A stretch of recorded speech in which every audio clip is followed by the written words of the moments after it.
Good morning बच्चों, स्वागत है आपका 11th क्लास राजनीति विज्ञान ऑनलाइन क्लासेज में। आज हम पढ़ रहे हैं पाठ्य पुस्तक भारत का संविधान सिद्धांत और व्यवहार, चैप्टर नंबर 7 संघवाद। आज अपनी टॉपिक चल रहा है भारतीय संघीय व्यवस्था में तनाव। भारत में संघात्मक व्यवस्था को अपनाया गया जैसा हम सभी को विदित है। हमारे यहाँ संघात्मक व्यवस्था में केंद्र को अधिक शक्तिशाली बनाया गया राज्यों की तुलना में। तो ये कई बार विवाद का विषय बन जाता है। राज्यों के द्वारा अधिक शक्तियों की मांग की जाती है, वही अपन इस टॉपिक में आज पढ़ेंगे। पिछले प्रश्नों में हमने पढ़ा कि संविधान ने केंद्र को बहुत अधिक शक्तियाँ प्रदान की है। यद्यपि संविधान विभिन्न क्षेत्रों की अलग अलग पहचान को मान्यता देता है, लेकिन फिर भी वह केंद्र को ज़्यादा शक्ति देता है। और एक बार जब राज्य की पहचान के सिद्धांत को मान्यता मिल जाती है तो स्वाभाविक ही है कि पूरे देश के शासन में और अपने शासकीय क्षेत्र में राज्यों के द्वारा और ज़्यादा शक्ति और भूमिका की मांग उठाई जाए। इसी कारण राज्य ज़्यादा शक्ति की मांग करते हैं। समय समय पर राज्यों ने ज़्यादा शक्ति और स्वायत्तता देने की मांग उठाई है। इससे केंद्र और राज्यों के बीच संघर्ष और विवादों का जन्म होता है। राज्यों के द्वारा अधिक शक्ति की मांग और एक अलग देश बनने की मांग, इससे केंद्र और राज्यों के बीच हमेशा से संघर्ष और विवाद उत्पन्न होते रहे हैं। केंद्र और राज्य अथवा विभिन्न राज्यों के आपसी कानूनी विवादों का समाधान न्यायपालिका करती है। भारत में व्यवस्था की गई है, स्वतंत्र न्यायपालिका विकसित की गई है जो कि केंद्र और राज्य के होने वाले विवादों का समाधान करती है। लेकिन स्वायत्तता की मांग एक राजनीतिक सवाल है जिसे आपसी बातचीत के द्वारा ही हल किया जा सकता है। स्वायत्तता यानी राज्यों के द्वारा एक अलग देश बनाए जाने की मांग, और इसको सिर्फ आपसी बातचीत के द्वारा सुलझाया जा सकता है। केंद्र राज्य संबंध। संविधान तो मात्र एक फ्रेमवर्क या ढांचा है।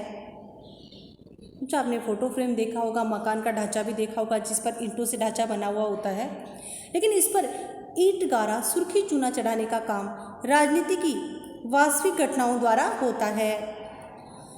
तो बच्चों, संविधान उन नियमों का समूह है, एक फ्रेमवर्क है जिसके द्वारा ये पता चलता है कि हमारे देश में केंद्र राज्य संबंध कैसे होंगे। उसमें सब कुछ दिया हुआ है, लेकिन मुख्य रूप से राजनीति की जो दिन प्रतिदिन की घटनाएं होती है वो ये तय करती है कि केंद्र राज्य संबंध कैसे होंगे। अतः भारतीय संघवाद पर राजनीतिक प्रक्रिया की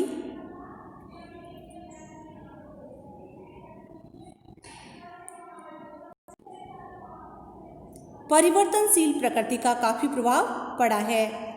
1950 और 60 के दशक के प्रारंभिक वर्षों में पंडित जवाहरलाल नेहरू ने भारतीय संघीय व्यवस्था की नींव रखी। इस दौरान केंद्र और राज्यों में दोनों ही जगह कांग्रेस का वर्चस्व था। जैसा कि हम सभी को विदित है बच्चों, देश के प्रथम प्रधानमंत्री पंडित जवाहरलाल नेहरू थे और भारत में संघीय व्यवस्था के जनक भी उन्हें ही माना जाता है। और केंद्रीय राज्यों में उस समय दोनों जगह कांग्रेस पार्टी थी, तो विवाद होना संभव भी नहीं था। सिर्फ एक ही टॉपिक था जिस पर मतभेद था, वह था नए राज्यों के गठन की मांग। जो राज्य थे अपने अंदर से ही एक अलग राज्य के गठन की मांग उठने लगी थी। बाकी केंद्र और राज्यों के बीच संबंध शांतिपूर्ण थे और सामान्य रहे। दोनों जगह एक ही दल की सरकार होने के कारण शांतिपूर्ण संबंध थे। राज्यों को आशा थी कि केंद्र से प्राप्त वित्तीय अनुदानों से वे विकास कर सकेंगे। इसके अतिरिक्त केंद्र के द्वारा सामाजिक आर्थिक विकास के लिए बनाई गई नीतियों के कारण भी राज्यों को काफ़ी आशा बंधी थी। 1960 के दशक के बीच में कांग्रेस के वर्चस्व में कुछ कमी आई और अनेक राज्यों में विरोधी दल सत्ता में आ गए। इससे राज्यों की ज़्यादा शक्ति और स्वायत्तता देने की मांग बलवती हुई।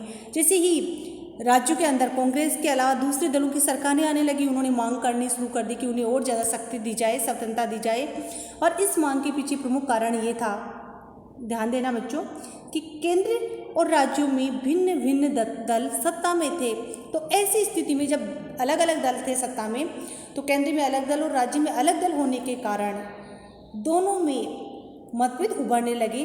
राज्यों की सरकारों ने केंद्र की कांग्रेसी सरकार द्वारा किए गए अवांछनीय हस्तक्षेपों का विरोध करना शुरू कर दिया। कांग्रेस सरकार राज्यों में जो हस्तक्षेप कर रही थी उसका राज्य सरकारों ने विरोध करना शुरू कर दिया। कांग्रेस के लिए भी विरोधी दलों द्वारा शासित राज्यों से संबंधों के तालमेल की बात पहले जैसी आसान नहीं रही और इस विचित्र राजनीतिक संदर्भ में संघीय व्यवस्था के अंदर स्वायत्तता की अवधारणा को लेकर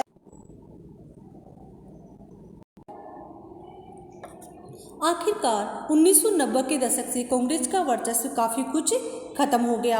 1990 के दशक के बाद में कांग्रेस पार्टी एकमात्र पार्टी नहीं रही। हमने केंद्र में गठबंधन राजनीति के युग में प्रवेश किया। गठबंधन राजनीति जिसमें बहुत सारे दल मिलकर के सरकार बनाते हैं। 1990 से लेकर के बच्चों पर मान सकते हैं 2014 तक भारत में गठबंधन सरकारों का दौर रहा। राज्यों में भी विभिन्न राष्ट्रीय और क्षेत्रीय दल सत्तारूढ़ हुए। राज्यों के अंदर भी जैसे कि उत्तर प्रदेश में है समाजवादी पार्टी है, बहुजन समाजवादी पार्टी है, और जैसे बिहार में राष्ट्रीय जनता दल है, केरल जैसे क्षेत्र में मार्क्सवादी कम्युनिस्ट पार्टी है, तृणमूल कांग्रेस है। इस तरह राज्यों में क्षेत्रीय दलों का वर्चस्व बढ़ा। इससे राज्यों का राजनीतिक कट बढ़ा, विविधता का आधार हुआ और एक मंझी हुई संघवाद की शुरुआत हुई। मंझा हुआ संघवाद यानी सफल संघवाद। इस तरह दूसरे दौर में स्वायत्तता का मसला राजनीतिक रूप से सरगर्म हुआ।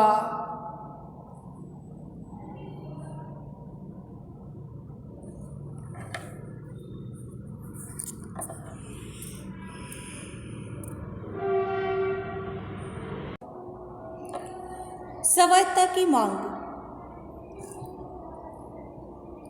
समय समय पर अनेक राज्यों और राजनीतिक दलों ने राज्यों को केंद्र के मुकाबले ज़्यादा स्वायत्तता देने की मांग उठाई।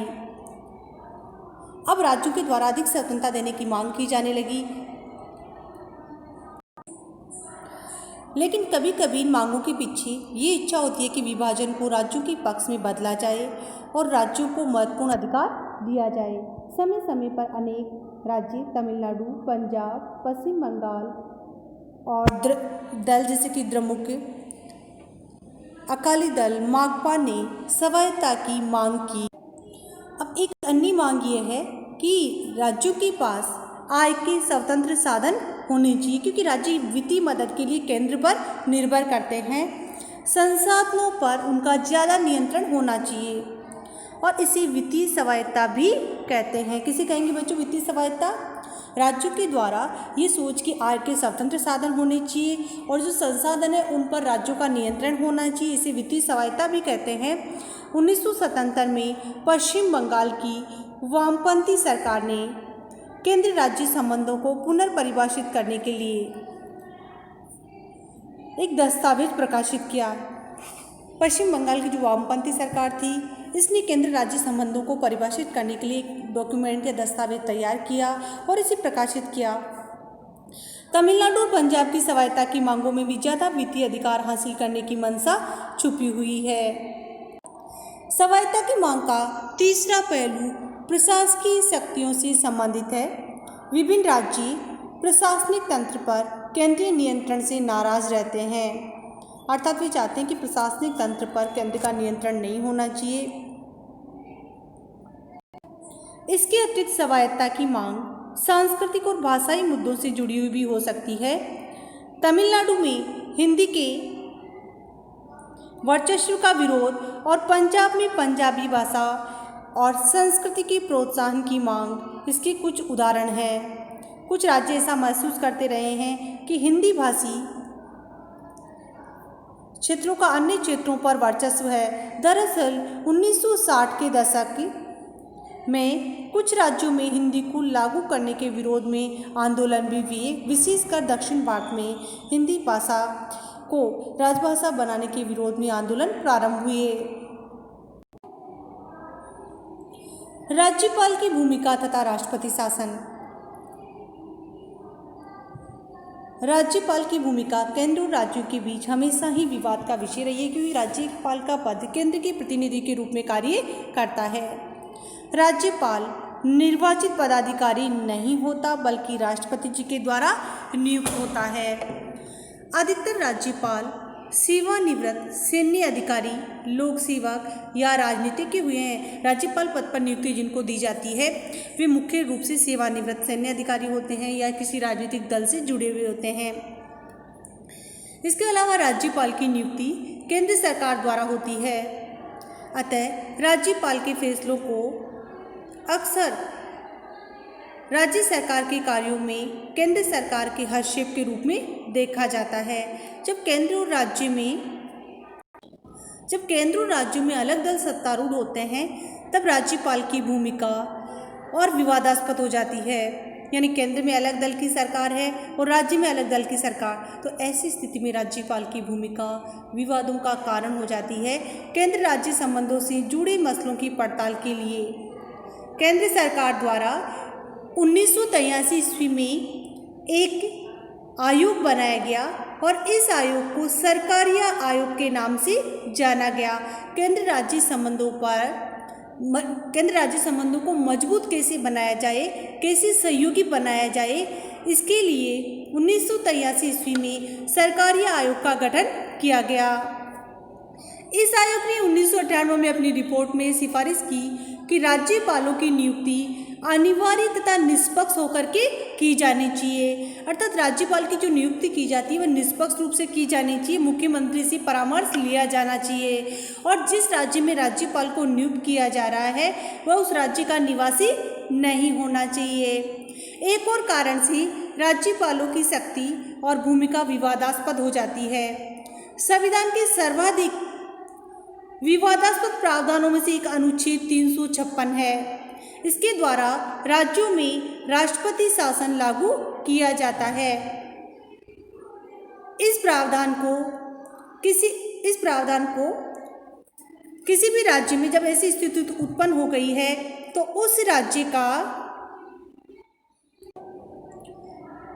राज्य में तब लागू करते हैं जब ऐसी स्थिति उत्पन्न हो गई हो कि उस राज्य का शासन संविधान के उपबंधों के अनुसार नहीं चलाया जा सकता।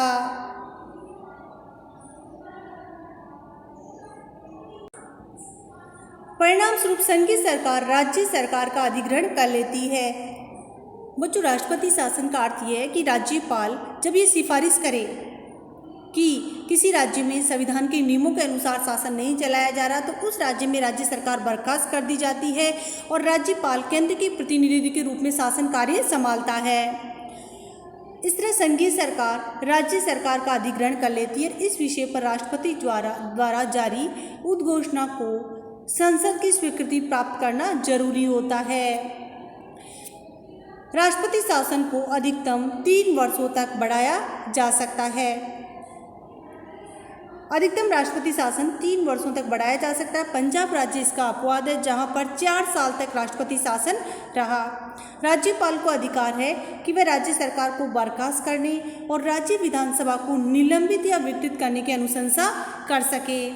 इससे अनेक बार विवाद भी उत्पन्न हुए हैं। कुछ मामलों में राज्य सरकारों को विधायिका में बहुमत होने के बाद भी बर्खास्त कर दिया गया, तो ये विवाद का मुख्य कारण बना।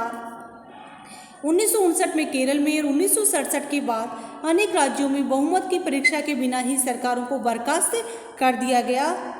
कुछ मामले सर्वोच्च न्यायालय में भी गए तथा सर्वोच्च न्यायालय ने फैसला दिया कि राष्ट्रपति शासन लागू करने के निर्णय की संवैधानिकता की जांच पड़ताल न्यायालय कर सकता है। 1967 तक अनुच्छेद 356 का अत्यंत सीमित प्रयोग किया गया। 1967 के बाद अनेक राज्यों में गैर कांग्रेसी सरकारें बनी जबकि केंद्र में सत्ता कांग्रेस के पास रही। केंद्र ने अनेक अवसरों पर इसका प्रयोग राज्य सरकारों को बर्खास्त करने के लिए किया, अतः उसने राज्यपाल के माध्यम से बहुमत दल या गठबंधन को सत्तारूढ़ होने से रोका। केंद्र में कांग्रेस की सरकार रही, दूसरे राज्यों में विभिन्न दलों की सरकार रही, तो राज्य सरकारों को बर्खास्त करने के लिए अनुच्छेद 356 का दुरुपयोग किया गया। उदाहरण के लिए 1980 के दशक में केंद्रीय सरकार ने आंध्र प्रदेश और जम्मू कश्मीर की निर्वाचित सरकारों को बर्खास्त करने के लिए किया। Thank you. अगला टॉपिक अपन कल पढ़ेंगे।